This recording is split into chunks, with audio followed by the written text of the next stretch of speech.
Þetta er verkefni 20 talnasafn, síða 2 á blaðsíðu F32 og F33.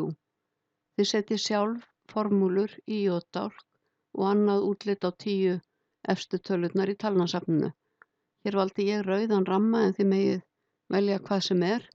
Ég ætla að sýna ykkur í þessu myndskeiði hvernig þið útbúið stöplarit og tækið bil milli súlna af. Þannig ég set svæði hér í blokk og ég fer í insert og ég vel þetta útlit hér, skrifa fyrirsögn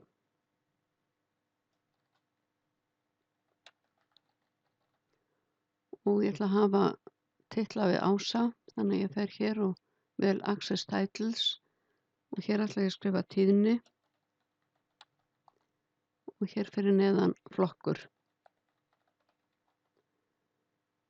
Og ég vil hafa gildi á miðjum súlum, þannig ég fer hér hérna, og vel Data Labels og Center. Sjást mjög illa því þetta er dökkur bakgrunnur á súlunum og svartir stafir og ef ég minnka bil milli súlna og hef ekkert bil þá er mjög óljós skilin hérna á milli.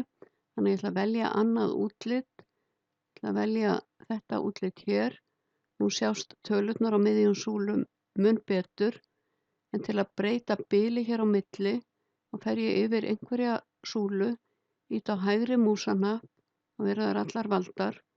Ég fer í format Data Series og vel hér skrifa 0 og loka. Nú sjáu þið vel skilin á milli súlnanna og tölurnar sjást mun betur. Ég ætla að setja ramma utan myndritið, hérna, skýrara og ég get smellt hérna á tölurnar og farið á Home, ég get feitletraðar og stækkað og leikið mér með að móta myndritið eins og ég vil. En ég ætla að vista.